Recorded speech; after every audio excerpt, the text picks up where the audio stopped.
धाराशिव लोकसभेच्या निवडणुकीच्या प्रचारासाठी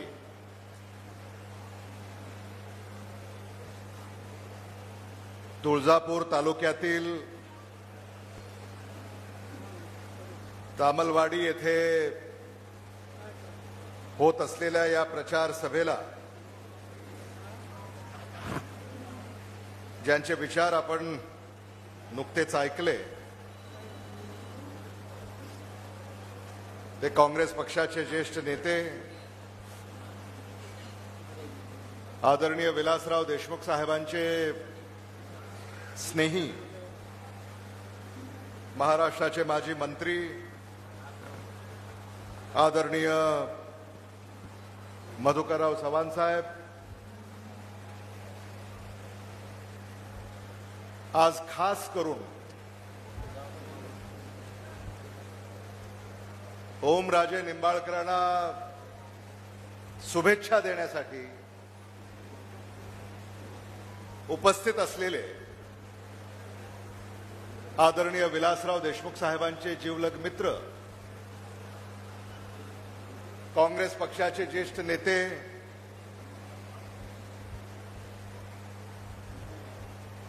आदरणीय उल्हासदादा पवारजी, आदरणीय अप्पासाहेब पाटीलजी, आदरणीय अशोक जगदाळेजी, माझे स्नेही आणि आमदार कैलाश दादा पाटील, धैर्यशील पाटील, जगन्नाथ गवळी, मुकुंदराव डोंगरे, बालाजी पाटील, राजाभाऊ शेरखाणे, श्री पठाण, विनोद वीर, अभिजित चव्हाण,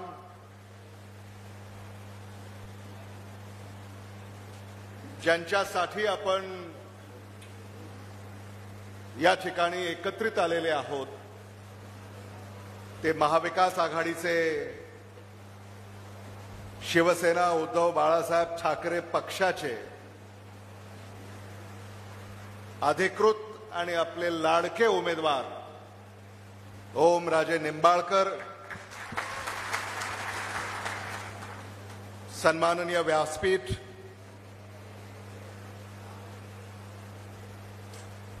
महाविकास आघाडीचे उपस्थित असलेले सारे नेते कार्यकर्ते,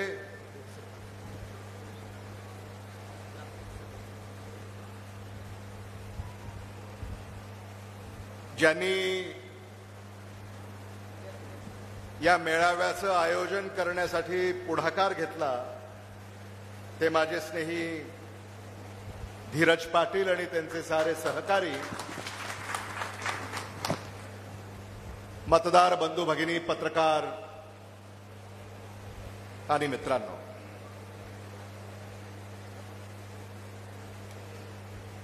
धाराशिव लोकसभेच्या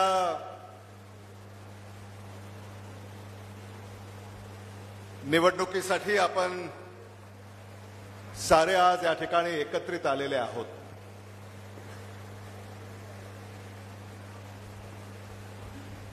ओमराजे निंबाळकरांनी पोटतिडकीनं आपले विचार आपल्यापुढे मांडले.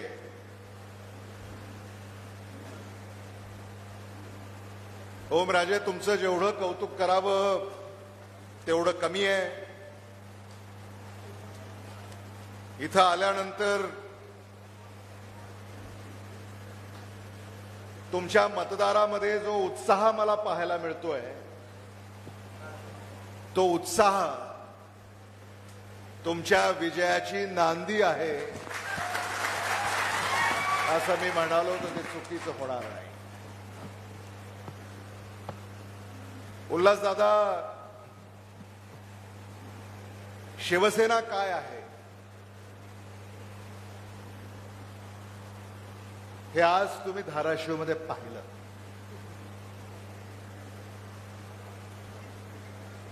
महाराष्ट्रामध्ये मुंबईनंतर शिवसेनेचा जर जोर कुठं असेल तर तो धाराशिवमध्ये आहे असं मी म्हणालो तर ते चुकीचं होणार नाही. आणि आजवर मला याचं नेमकं काय कारण आहे लक्षात आलं नाही. ओमराजे यांचं भाषण ऐकल्यानंतर आज आमच्या डोक्यामध्ये प्रकाश पडला की ओमराजे यांनी धाराशिवमध्ये एवढे पॉवर ट्रान्सफॉर्मर उभे केलेले आहेत, त्याचा सगळा करंट हा इथंच दिसतोय मला.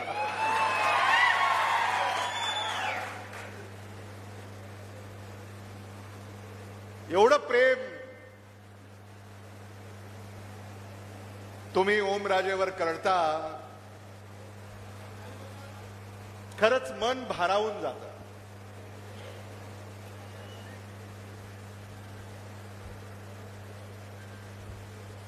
आपल्या घरातला सदस्य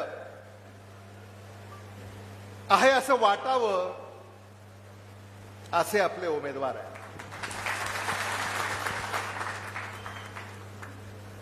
ओमराजे निंबाळकर नावातच राजे आहे,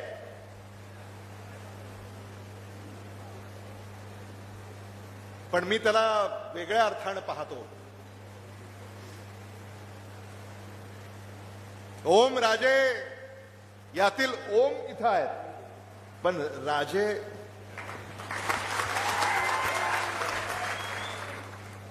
समोर बसलेले आहेत.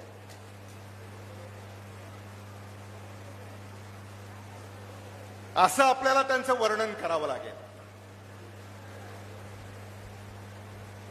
आदरणीय विलासराव देशमुख साहेब आणि आदरणीय ओमराजे निंबाळकर यांचे वडील आदरणीय पवनराजे निंबाळकर यांचे देखील जीवाभावाचे संबंध राहिलेले आहेत, हे मला मुद्दामून या ठिकाणी सांगितलं पाहिजे.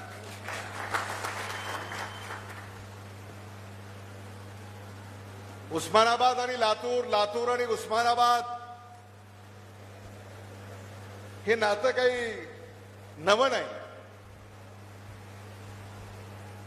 खरं म्हणजे आज मी आपल्या मूळ जिल्ह्यामध्ये आलोय अशी भावना माझ्या मनामध्ये येते.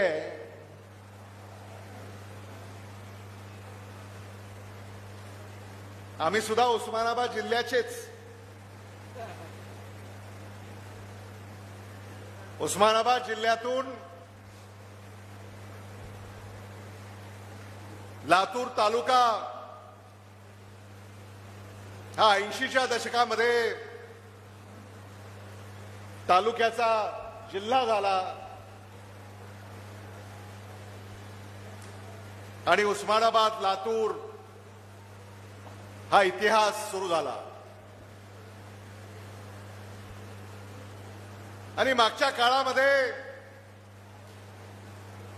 उस्मानाबाद लातूर अशी एक स्पर्धा असायची. उस्मानाबाद पुढं का लातूर पुढं. महाराष्ट्राच्या मंत्रिमंडळामध्ये उस्मानाबादचा नंबर लागणार का लातूरचा नंबर लागणार, मग उस्मानाबादमधून कोण, लातूरमधून कोण, हा इतिहास आपण साऱ्यांनी अनुभवलेला आहे.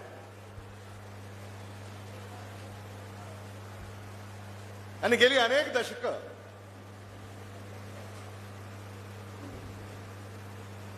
उस्मानाबाद लातूर ही चर्चा आपण ऐकलेली आहे. आदरणीय विलासराव देशमुख साहेबांना त्यांच्या कारकिर्दीमध्ये या साऱ्या संघर्षाला तोंड द्यावं लागलं. आपण एका भूमीतले, आपण एका प्रदेशातले, आज मला आनंद याचा आहे, ओमराजे, तुमच्या काळामध्ये लातूर आणि उस्मानाबाद किंवा लातूर आणि धाराशिव याचं नातं आता प्रेमाचं नातं आहे. आता हे नातं जिव्हाळ्याचं नातं आहे. हा बदल झालेला आहे आणि हा बदल शुभचिन्ह आहे असं मी म्हणालो तर ते चुकीचं होणार नाही. आदरणीय मधुकरराव चव्हाण साहेब, तुम्ही याचे साक्षीदार आहात. ते काँग्रेसचं नेतृत्व करत आलेले आहेत, पण या आघाडीच्या राजकारणामध्ये किंबहुना आघाडीच्या राजकारणाच्या पूर्वी देखील उस्मानाबाद जिल्ह्यामध्ये जी स्पर्धा राजकीय असत त्याचा तोटा तुम्हालाही बसलेला आहे.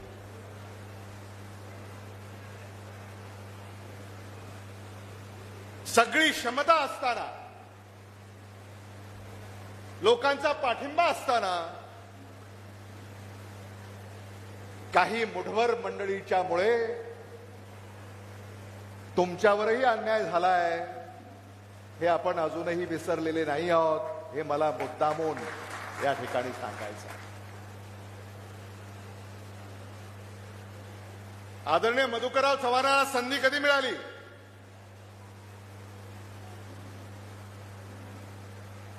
खरं तर महाआघाडीच्या सरकारमध्ये तुम्ही मंत्रीच व्हायला पाहिजे. मंत्री होता आलं नाही, म्हणून मराठवाडा वैधानिक विकास महामंडळाचं अध्यक्षपद या आदरणीय विलासराव देशमुख साहेबांनी आदरणीय मधुकरराव चव्हाण साहेबांना दिलं.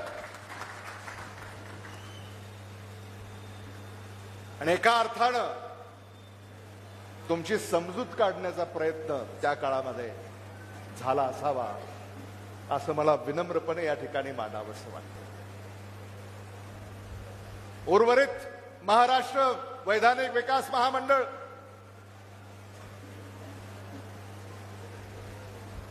त्याचं अध्यक्षपद आदरणीय उल्हासदादा पवारांना आदरणीय विलासराव देशमुख साहेबांनी दिलं. हा काळ आपण अजूनही विसरलेले नाही आहोत. आणि आदरणीय मधुकरराव चव्हाण साहेबांची या सभेला उपस्थिती म्हणजे ओमराजे निंबाळकर तुमच्या पाठीशी,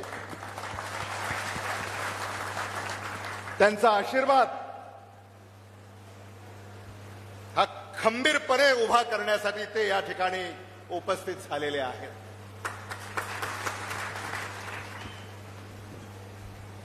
ही तुळजा भवानीची भूमी आहे.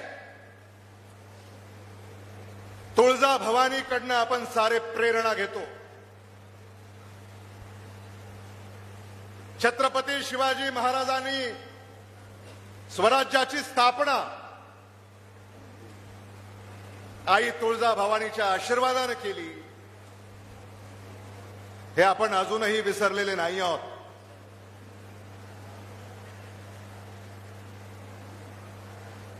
आणि म्हणून तुळजापूर, धाराशिव इथे मला छत्रपती शिवाजी महाराजांचे मावळे जसे होते तसे मावळे या लढ्यामध्ये पुढाकार घेत असताना दिसतायत आणि त्याचं जेवढं कौतुक करावं तेवढं कमी आहे. समोर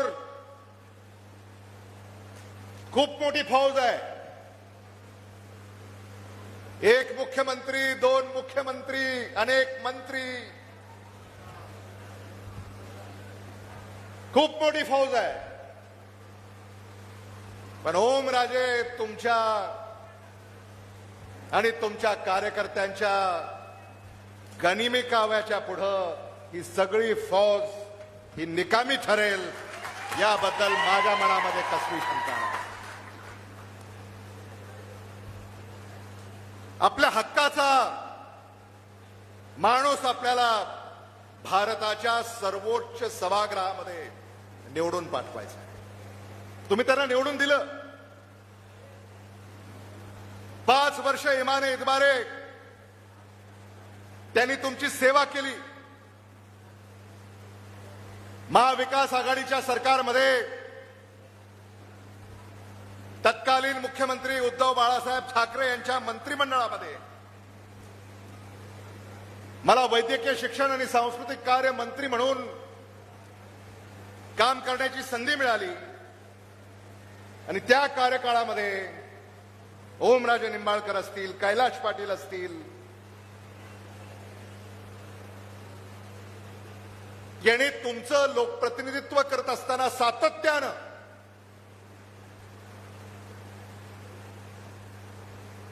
धाराशिवला आपल्याला काय करता येईल याचीच चर्चा केली। जिल्हा तिथं वैद्यकीय महाविद्यालय व रुग्णालय ही संकल्पना आम्ही महाराष्ट्रापुढे मांडली आणि मराठवाड्यामध्ये उर्वरित जिल्ह्यामध्ये वैद्यकीय महाविद्यालय व रुग्णालय याची मंजुरी देण्याची वेळ जेव्हा आली तेव्हा मराठवाड्यातली महाविकास आघाडी सरकारच्या कार्यकाळातली पहिली मंजुरी ही धाराशिव वैद्यकीय महाविद्यालय व रुग्णालयाची होती आणि यासाठी ओमराजे निंबाळकरांनी, कैलाश पाटलांनी अनेक बैठका घेतल्या। तत्कालीन मुख्यमंत्री उद्धव ठाकरे यांचे मला आभार मानावे लागतील की क्षणाचाही विलंब न लावता त्यांनी वैद्यकीय शिक्षण मंत्रालयाच्या या प्रस्तावाला मंजुरी दिली आणि आज तुमच्या हक्काचं वैद्यकीय महाविद्यालय व रुग्णालय आपल्या जिल्ह्यामध्ये धाराशिवमध्ये उभं राहिलंय।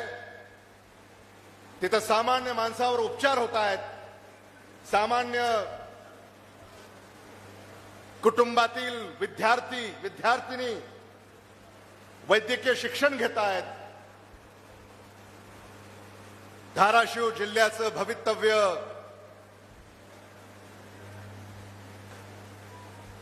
उज्ज्वल करणारी एक व्यवस्था धाराशिव वैद्यकीय महाविद्यालय व रुग्णालय याच्यामुळे या ठिकाणी अस्तित्वात आली हे मला मुद्दामून या ठिकाणी आपल्यापुढे मांडावंसं वाटतं आणि त्याचं सारं श्रेय आपल्या उमेदवाराला ओमराजे निंबाळकरांना जातं हे आपण समजून घेतलं पाहिजे।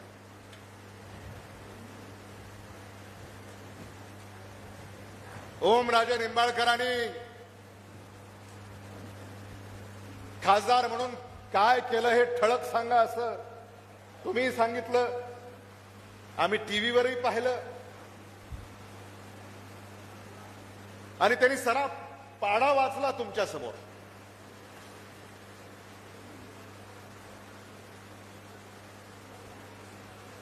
एवढं काम ओमराजे निंबाळकरांनी या ठिकाणी केलेलं आहे आणि या कामाची पावती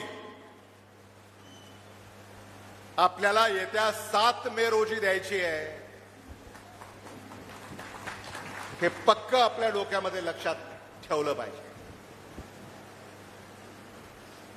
भारतामध्ये सत्ताधाऱ्यांच्या विरोधामध्ये हवा आहे, महाराष्ट्रामध्ये सत्ताधाऱ्यांच्या विरोधामध्ये हवा आहे आणि या हवेचा जोर मराठवाड्यामध्ये अधिक आहे आणि त्याही पेक्षा अधिक या हवेचा जोर धाराशिवमध्ये आहे हे मला आपल्याला सांगायचं। मराठवाड्यामधल्या 8 जागा 8 पैकी 8 जागा महाविकास आघाडी जिंकणार।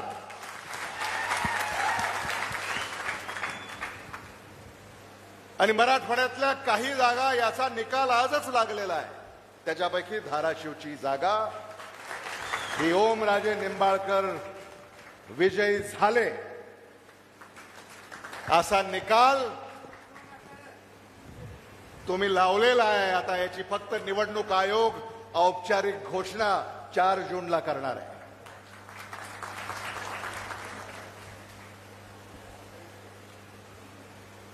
धाराशिवला आपल्याला आणखी योजना आणायच्यात. मराठवाड्याच्या हक्काचं 21 टीएमसी पाणी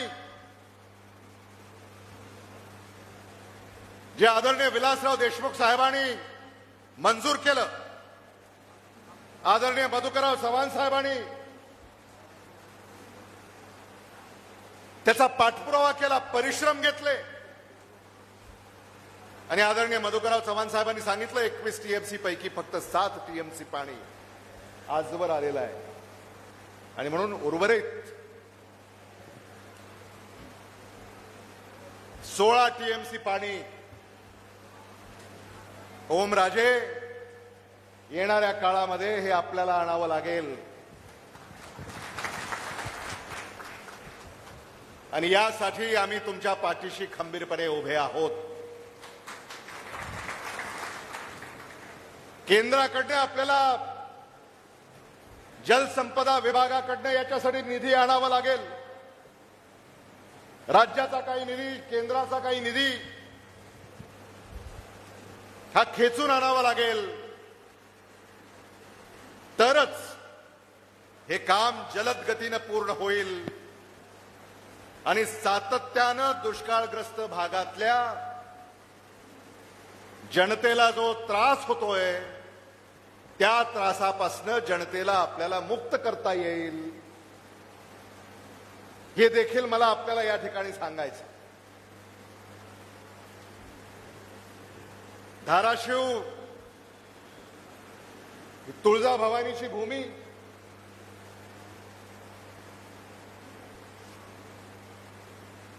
छत्रपती शिवाजी महाराजांनी स्वराज्याची शपथ इथेच घेतली आणि काय जादू आहे या भूमीमध्ये. आता सौर ऊर्जेसाठी धाराशिव जिल्हा हा क्रमांक 1चा जिल्हा आहे असं म्हणतात. सौर ऊर्जेसाठी देशामध्ये काहीतरी जादूच असेल. लातूर नाही पण धाराशिव आहे, सोलापूर नाही पण धाराशिव आहे, बीड नाही पण धाराशिव आहे. काहीतरी या भूमीची ख्याती आहे. म्हणजे धाराशिववर सूर्य प्रसन्न आहे, सूर्याची किरण प्रसन्न आहेत आणि म्हणून येणाऱ्या काळामध्ये धाराशिवला सोलर डिस्ट्रिक्ट ऑफ इंडिया म्हणून आपल्याला नावारूपाला आणता आलं तर त्याच्यासाठी देखील आम्ही प्रयत्न करणार आहोत. विजेचे दर आता खूप वाढत चाललेले आहेत आणि ओमराजे एकदा धाराशिव जर solar district of India, solar district of Maharashtra जर झाला तर या सोलर एनर्जीवर उभे राहणारी कारखानदारी इथं धावत पळत येईल. कारण आता सौर ऊर्जा ही फक्त 3 रुपये प्रति युनिट आहे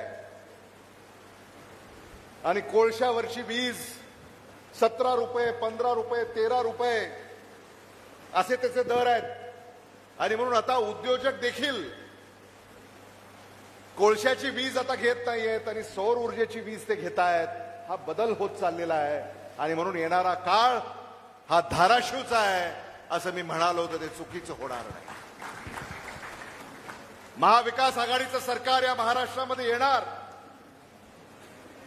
उल्हासदादा, आपण काळ्या दगडावरची पांढरी रेघ आहे असं आजपर्यंत म्हणत होतो, पण आता त्याच्यात बदल झालेला आहे. महाराष्ट्रामध्ये महाविकास आघाडीचं सरकार येणार. ही काळ्या दगडावरची भगवी रेघ आहे. नव्या उपमा आता लोक देत आहेत.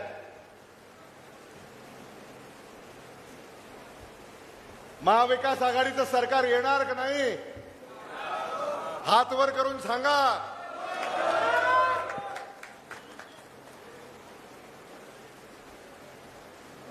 लोकसभेच्या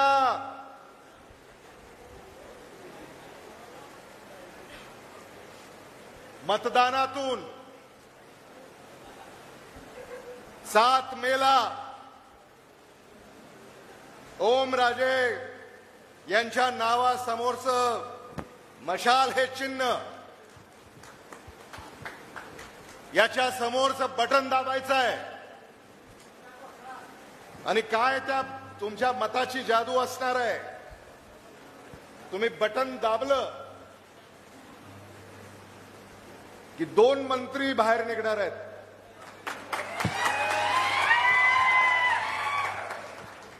दोन मंत्री, भारत सरकारचे मंत्री ओमराजे निंबाळकर, महाराष्ट्र सरकारचे मंत्री कैलाश पाटील.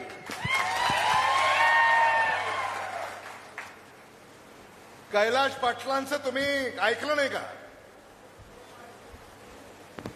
फोडाफोडी जेव्हा या राज्यामध्ये सुरू होती, त्या फोडाफोडीचा कलंक त्यांनी आपल्या स्वतःवर लावून घेतला नाही.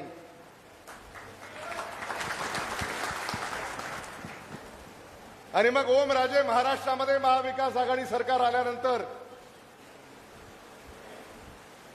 आदरणीय उद्धव बाळासाहेब ठाकरे नेहमीच सच्च्या शिवसैनिकाबद्दल भाष्य करतात. आदित्य ठाकरे सच्च्या शिवसैनिकाबद्दल भाष्य करतात. मग या सच्च्या शिवसैनिकाला आपल्याला महाराष्ट्रामध्ये न्याय द्यावा लागेल.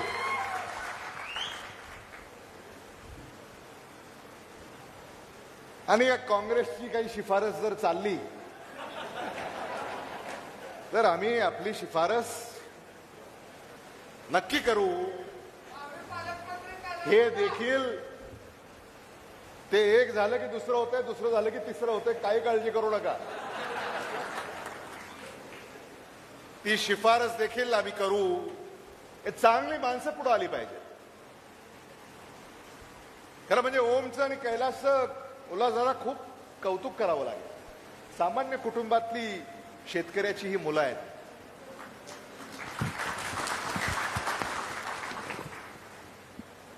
सामान्य माणसाच्या हक्कासाठी लढतायत. सरकार अंगावर घेतली पण सामान्य माणसाची साथ यांनी सोडली नाही.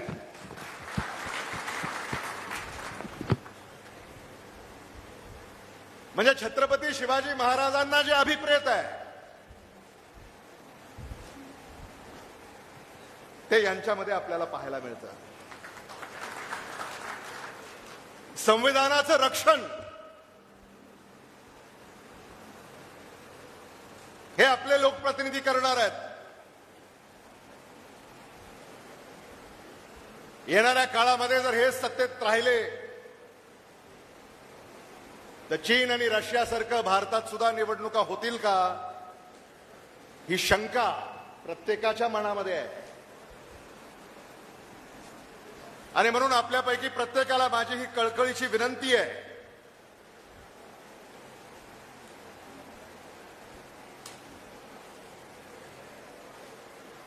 की या निवडणुकीमध्ये तुमच्यापैकी प्रत्येकाला भूमिका बजावायची आहे. तुमच्यापैकी प्रत्येक जण ओमराजे निंबाळकर आहे हे समजून कामाला लागायचं आहे.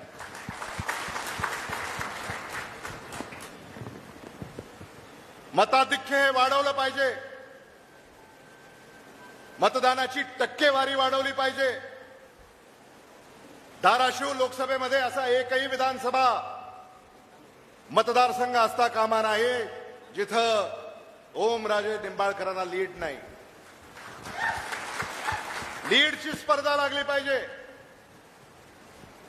आणि आदरणीय मधुकरराव चव्हाण साहेब, आता तुळजापूरमधून किती लीड द्यायची आता हे तुम्हाला सांगावं लागेल. नाही आकडा पाहिजे आता, असं नाही. आता हे मावळे ऐकतील का? मग आदरणीय मधुकरराव चव्हाण, आप्पासाहेब पाटील, जगदाळे, बघा आता हे तुम्ही सारं करू शकता. आणि म्हणून धाराशिव लोकसभा मतदारसंघामध्ये सर्वाधिक मताधिक्य आई तुळजाभवानीच्या भूमीतून तुळजापूर विधानसभा मतदारसंघाने द्यावं असं आव्हान मी आपल्याला या ठिकाणी करू इच्छितो.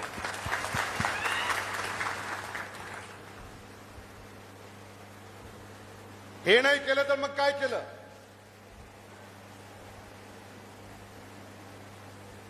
आणि हा उत्साह जो मला तुमच्यामध्ये दिसतोय, हा उत्साह मी खूप कमी ठिकाणी पाहिला.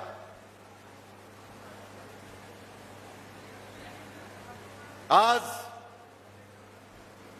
अगदी अल्प अवधीच्या सूचनेवरनं आपण या ठिकाणी एवढ्या मोठ्या संख्येनं एकत्रित झाला, याबद्दल आपल्या सगळ्यांचे मी मनापासून आभार व्यक्त करतो. बोलण्यासारखं खूप आहे, पण सारे मुद्दे आपल्या पुढं मांडण्यात आलेले आहेत. भारतामध्ये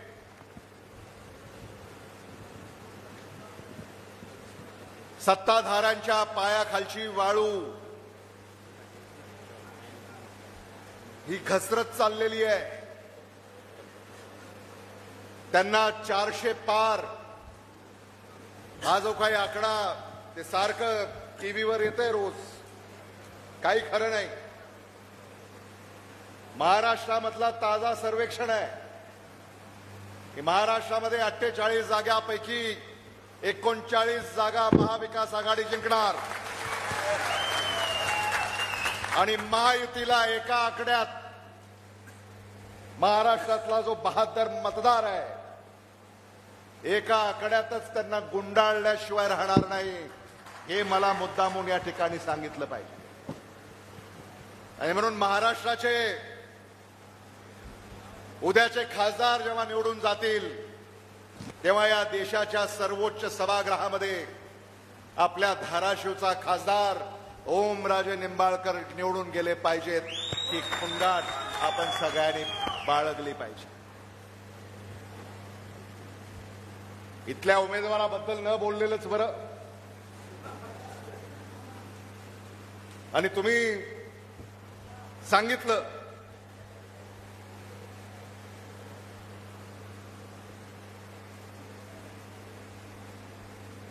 त्यांच्या बाबत सत्तेतून पैसा, पैशातून सत्ता, या पलीकडे यांनी कधी कसला विचार केला नाही. मगाशी कोणीतरी म्हणालं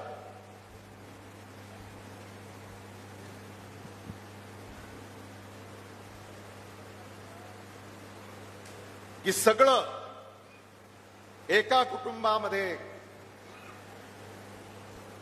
एकवटण्याचा जो प्रयत्न चाललेला आहे,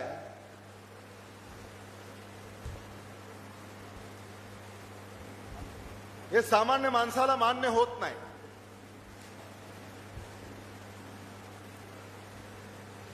म्हणजे राष्ट्रवादी काँग्रेस पक्ष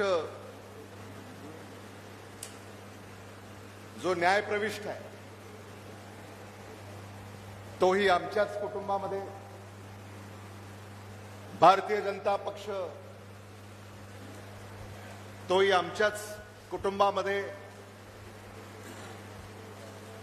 आणि आता न्यायप्रविष्ट शिवसेना हा देखील आमच्याच कुटुंबामध्ये. आणि म्हणून महायुती तर सरकार आपण ऐकलंय, पण महायुती कुटुंब,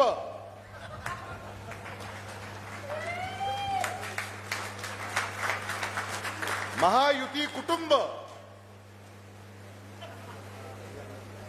हे इथंच याचा साक्षात्कार आपल्याला झालेला आहे. अशा स्वार्थी मंडळीच्या पाठीशी उभं राहायचं का? हा खरा सवाल आहे.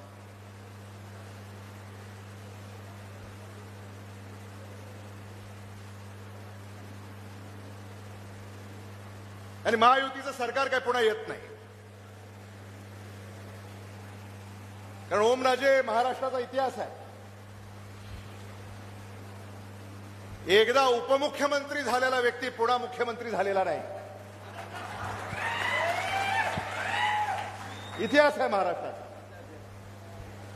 एकदा उपमुख्यमंत्री झालेला व्यक्ती पुन्हा मुख्यमंत्री झालेला नाही.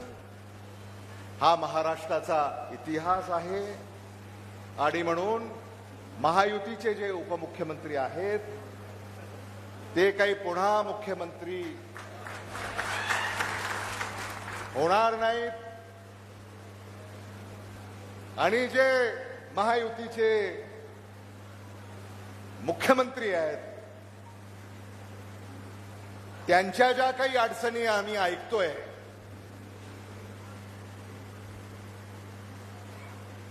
त्यांना जे कचाट्यात पकडण्याचा प्रयत्न झालेला आहे, एकही खासदार आता त्यांचा निवडून येणार नाही.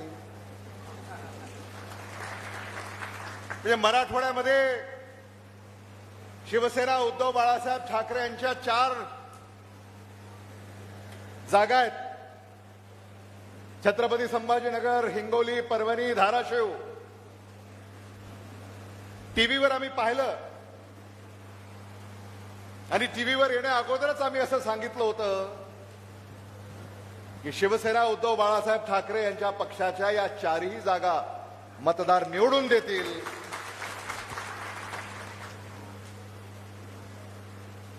आणि म्हणून पुन्हा मुख्यमंत्री सुद्धा काही. आणि आपल्याला तर माहिती आहे पुन्हा येईन म्हणणाऱ्यांचं काय होतं. त्यामुळे ते देखील येतील असं वाटत नाही. तुम्हीच निवडून देणार नाही. आणि म्हणून महाराष्ट्राला एक नव्या पहाटेची महाराष्ट्र वाट पाहतोय आणि ती तुम्हाला साकारायची आहे. मुख्यमंत्री कसे असावेत? यशवंतराव चव्हाणांसारखे, शरद पवारांसारखे, शंकरराव चव्हाणांसारखे, वसंतदादा पाटलांसारखे, AR अंतुलेंसारखे, वसंतराव नाईकांसारखे.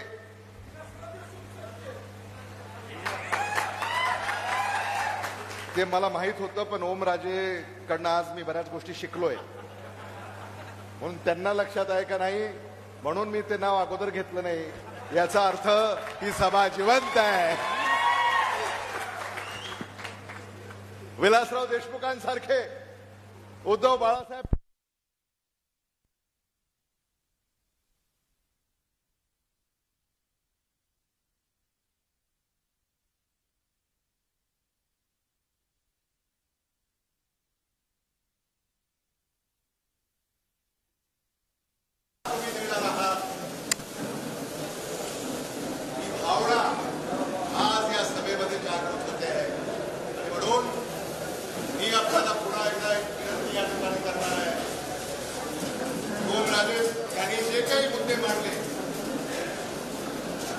त्या सगळ्या मुद्द्यांची उत्तरं ही काँग्रेस पक्षाच्या जाहीरनाम्यामध्ये आहेत. राहुल गांधी यांनी तो जाहीरनामा काँग्रेसचं गॅरंटी कार्ड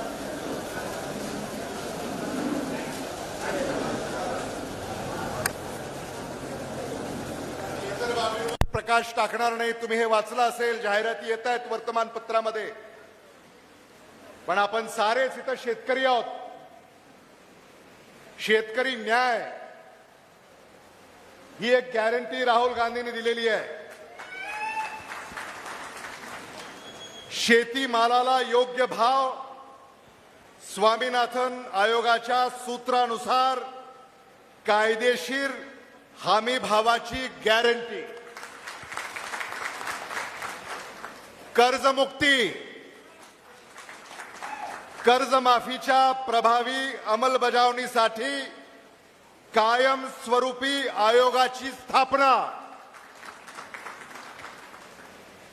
विमा रक्कम थेट खात्यात ट्रान्सफर, पिकाचे नुकसान झाल्यावर विम्याची रक्कम 30 दिवसात थेट बँक खात्यात ट्रान्सफर करण्याची गॅरंटी, योग्य आयात निर्यात धोरण, पाम तेल बद्दल आपण जे म्हणालात, कांद्याच्या आयात बंदीवर जे भाष्य तुम्ही केलं, निर्यात बंदी जी सरकारने केली, तर त्याच्यासाठी सुद्धा योग्य आयात निर्यात धोरण, शेतकऱ्यांच्या सल्ल्यानुसार नवीन आयात निर्यात धोरण याची गॅरंटी आणि शेतीची जीएसटीतून मुक्ती, शेतकऱ्यांना लागणाऱ्या सर्व उपकरणावरील जीएसटी काढून टाकणार ही गॅरंटी, हात बदलणार परिस्थिती. आणि म्हणून याच्यासाठी आपल्याला इंडिया अलायन्स सरकार याला पाठिंबा द्यायचा आहे.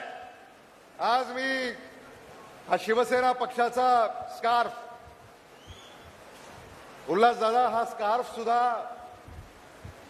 कोणी तयार केला माहिती नाही, कोणाची कल्पना आहे मला माहिती नाही, पण या स्कार्फवर आपण जर बारकाईनं पाहिलं तर उद्धव बाळासाहेब ठाकरे यांचं छायाचित्र तर आहेच, हिंदू हृदय सम्राट बाळासाहेब ठाकरे यांचं छायाचित्र तर आहेच, आदित्य ठाकरे यांचं छायाचित्र तर आहेच, पण इंडिया अलायन्सच्या सोनिया गांधी यांचं देखील छायाचित्र आहे. इंडिया अलायन्सचे राहुल गांधी यांचं छायाचित्र आहे. इंडिया अलायन्सचे शरदचंद्र पवार यांचं छायाचित्र आहे. आणि इंडिया अलायन्सचे अरविंद केजरीवाल यांचं छायाचित्र आहे. आपल्या पुढे म्हणजे आज आपल्याकडनं सुद्धा खूप शिकण्यासारखं आहे.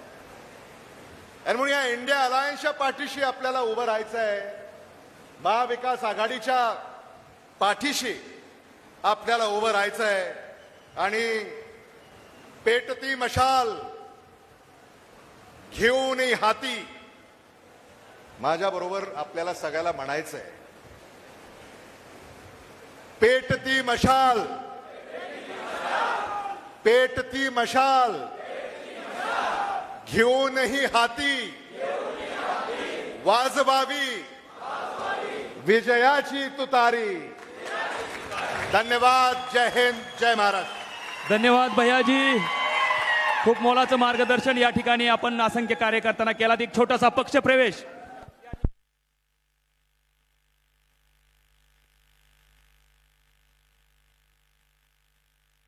हॅलो.